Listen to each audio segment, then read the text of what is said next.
Maatla Kgasa to unpack the significance of Gaolathe's engagement and examine Botswana's evolving position on the global economic stage, as well as consider the implications for the country's economic growth and reform efforts. Maatla Kgasa, welcome to the Daybreak. Thank you so much and good morning. Good morning. All right, let's just get into it. Firstly, the key issues that we think will dominate the spring's meeting. What are those things that we think are going to be the main concern, or are the main concern right now? Okay. I think the top of the agenda should be the weaponization of the tariffs by Donald Trump, where now America has taken a very hostile stance towards the world, where now typically we have known America to be central to international policies.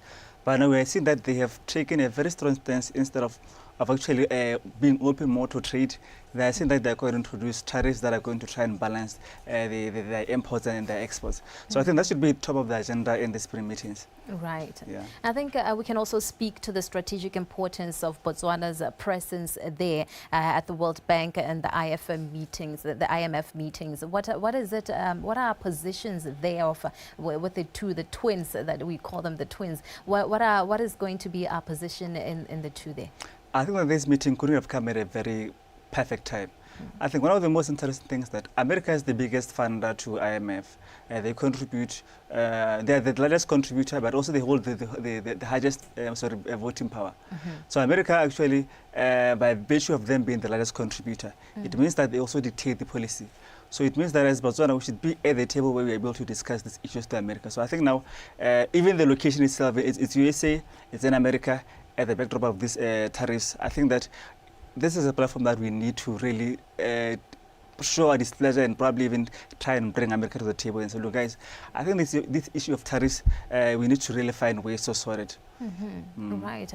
Maybe I think, speaking of which, we can talk of the conversations that we can expect, the impact of the reform or the reforms that we want to bring forward, you know, of global financing institutions, the conversations. What are those that we can look out for with the participating countries, of course, like you were mentioning, that those that have the upper hand or that have a bigger stake or bigger contributions. So really, what are the conversations that we are looking forward to having there with the IMF and the World Bank?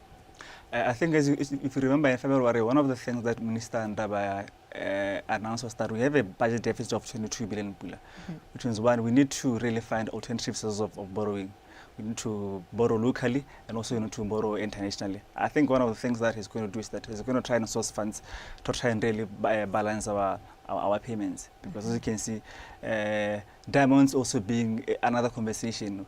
We need other markets of diamonds, but also we really need, remember, America is the biggest consumer of diamonds.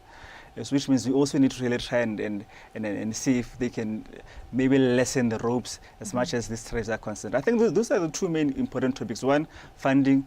Two, trying to see if we can lessen the ropes in the diamond slump and see if maybe the economy can really rebound.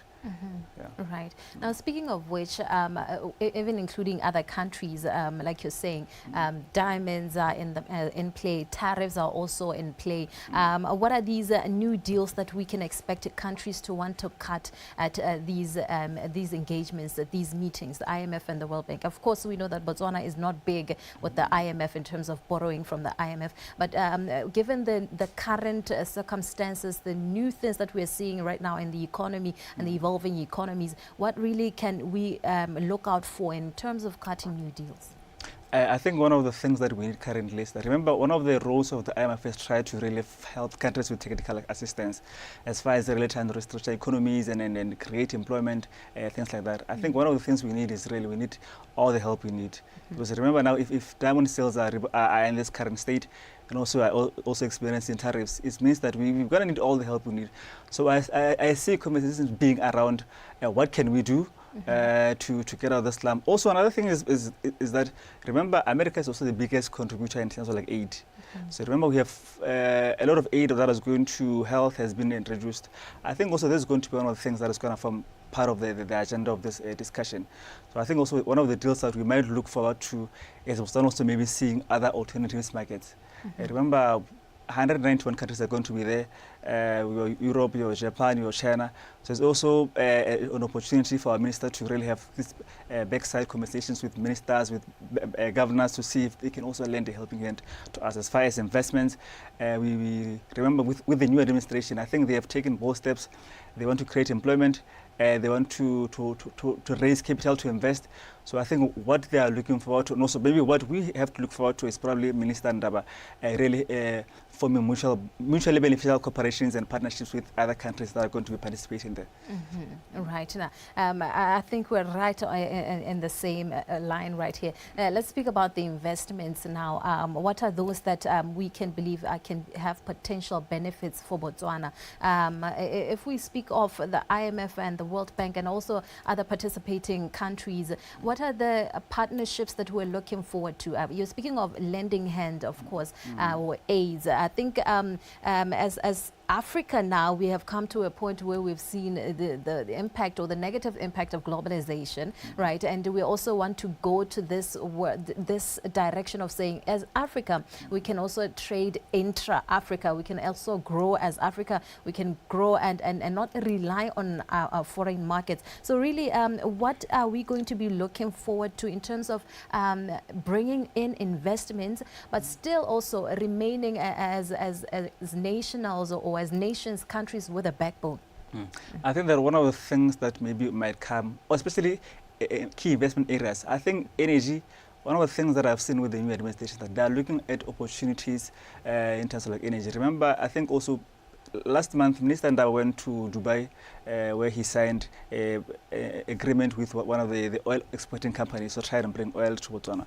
I think that it shows that these are things that, as he's traveling, he's looking forward to. I think energy, infrastructure, diamonds, industrialization. I think any form of investment that would really try and generate high-intensive jobs, especially sustainable jobs. I think that maybe those are the things that he would be really looking forward to doing and looking forward to.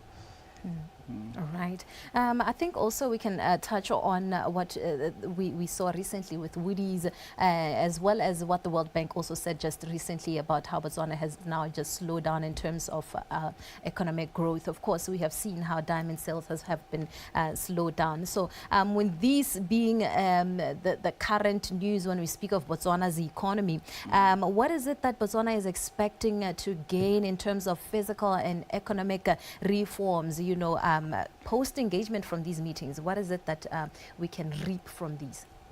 I think also one of the things, probably might be a positive of going to these sessions, is that, remember, we are in a session where there's going to be shrinkage in global trade. And I think some of the discussions that, remember, we trade with other countries. So I think that it's important to go to these sessions and say, look, guys, we are in a position where, unfortunately, America has taken a stance and global debt is rising. We need capital, we need funding. So really, what can we do to really try and get out of this slump?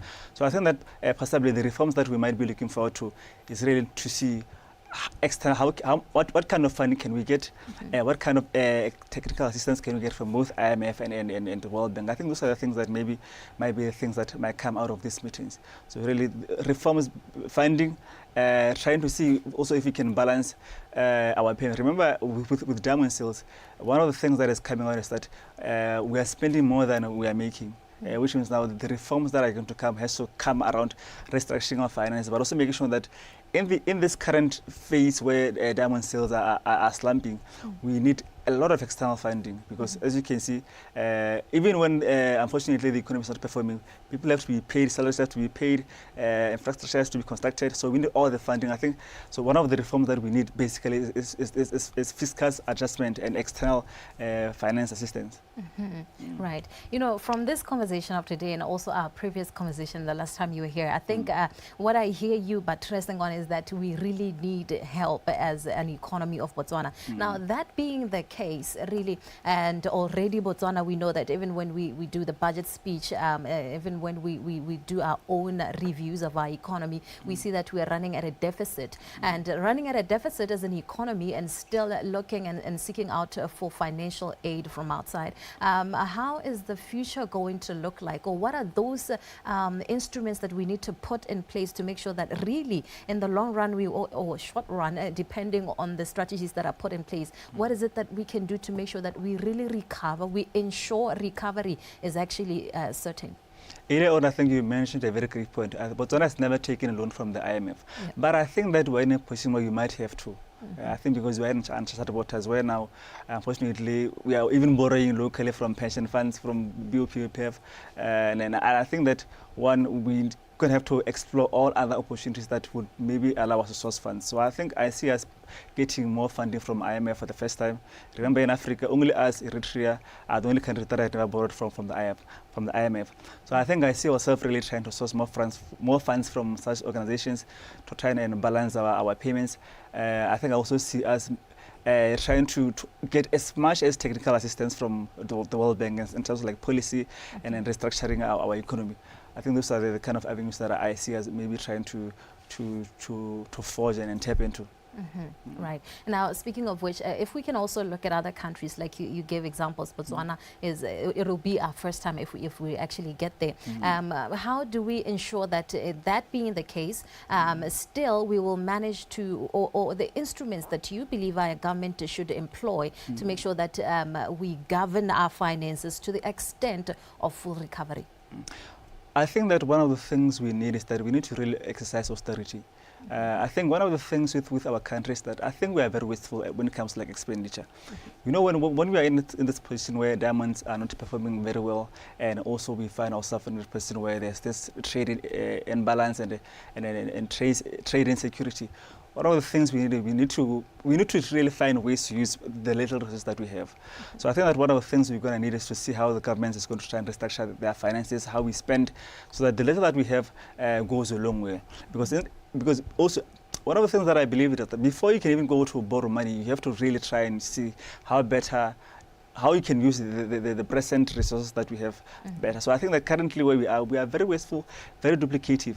And I think that maybe if we can find means to really try and say, okay, first let's try and maybe trigger and wrangle with our internal budget and then how we spend money. And then when we get more money, we can try and maybe see it will go a long way. So I think reforms in terms of like exercising austerity and then using our finances in a better manner. Right. Okay, now this being my last question for you, the global financial outlook, what is it that we can say about that, specifically on developing countries and how they're going to be affected by really what's going on globally, economically? We can also speak of China. We're seeing interesting things happening there in China, and of course what the United States of America is doing with tariffs. So what is the global financial outlook looking like? I think that there's a very huge chance that we might see a recession before the end of the year. Because now you can imagine America is the biggest economy in the world.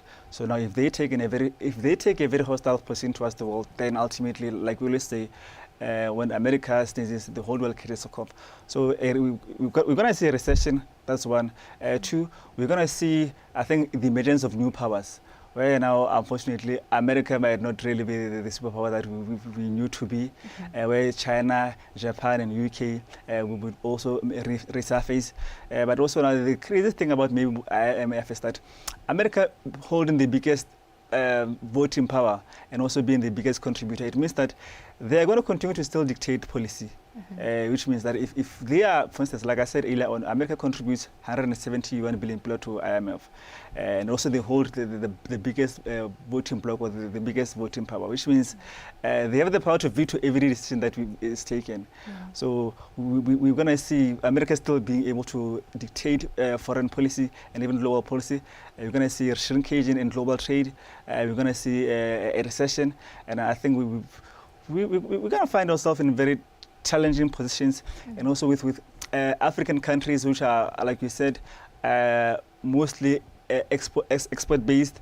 They're going to struggle quite a lot to get out of this, because now remember, when something like this happens, the global order has to change, and it changes with small countries suffering because they depend more on the bigger countries. So these are the things that we're going to see on the global financial stage. Now, I want to do a follow-up on that. I know it was supposed to be the last one. Now, that being the case, your answer on this question, really these developing countries, how should they position themselves? When you speak of the IMF, for example, it's an entity that is majorly influenced by the US, like you've already described. So now, how do they position themselves in a way that this influence doesn't come in to negatively impact them whilst they struggle or they strive towards recovery or towards growth as an economy? Really, what is the way that they can strategically position themselves to grow outside the influence of the IMF or the World Bank? That's a very tough question because it's very difficult to really get yourself out of the US's arm because they have been able to really control the global economy for years. So now you can imagine if somebody's been able to control it for years, you can't just wake up overnight and say, okay, I think I'm going to get myself out of this thing. So I think we need to really pause, reflect, and see if we get ourselves out of this situation by just being more patient and not also ruffling feathers. You can imagine we can't afford to go to war with a country like USA. So it means as smaller countries, I think exercise austerity, be more cautious and careful with how we engage the policies that we go. Also, we shouldn't really try and retaliate. One of the things that we should learn to do is that we can never really go to war with America. So I think exercise patience, don't retaliate, and just try and see if we can also explore other markets. USA being taking a very hostile position. Your China, your Russia, your India, your Japan.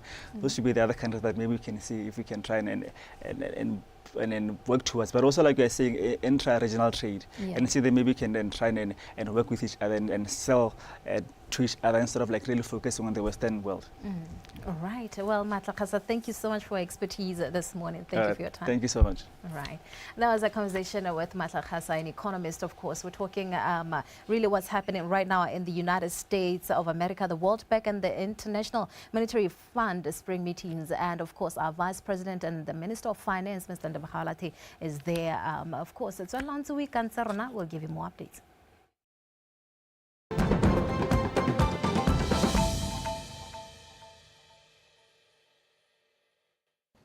Bana ba di-brigades ba ntse ba tsa allowance ya 300 pula ha bana ba tsenang ko dikweleng di sele other tertiary institutions ba tsa 1,900. Kgethollo e ne yano e dira gore thuto e ya tiro ya diatla e nyatsege ebile e kgobe marapo bana ba ba ka nna le keeletso e be le gore ha ba le mo teng bone ba tsewa o kare tota ke ba ba paletsweng mme tshwetso e tserweng ko ministry wa ga Remaele ke gore bote ba ba ntseng ba duelwa 300 pula jaanong ba simolola go duelwa 1,900 go ba lekanya le ba bangwe. Intake e latela ba re ba ba tsena go simolwa ka di 6 tsa August. Go simolwa ka di 6 tsa August thulaganyo ya ano e tabo e tswele e diragadiwa ora gore from the 6th from August go ya ko pele ba di brigades ba tla ba le bone ba tsa 1,900 jaaka ba bangwe ke santa sa bobedi ke se ba garo sa bobedi ke se ha re tsamante thuto ebile ye ke tla tshwaraganya le ya mme o na bua ka bana ba na le dikgwetlho learning challenges. Re akanya gore bana botlhale ja bone re bo meta ka go bona gore a mo tlaseng o tshwara dipalo le tse dingwe tse di rutwang. Re itlhokomolosa gore ngwana yo ene mme talente ya nang nayo ke a mohuta oe. Ha re dira jalo re bo re ba neela thuto e tshwanang mo diemong tse bone ditalente tsa bone di sa tshwaneng. re bo re tsaya ba talente tse re di batlang re ba thaola re bo re ke bone ba ba botlhale re bo re kgetholola re kgaphelantle ba di talente di sele tse rona re sa tlhokomelang gore re di thabolle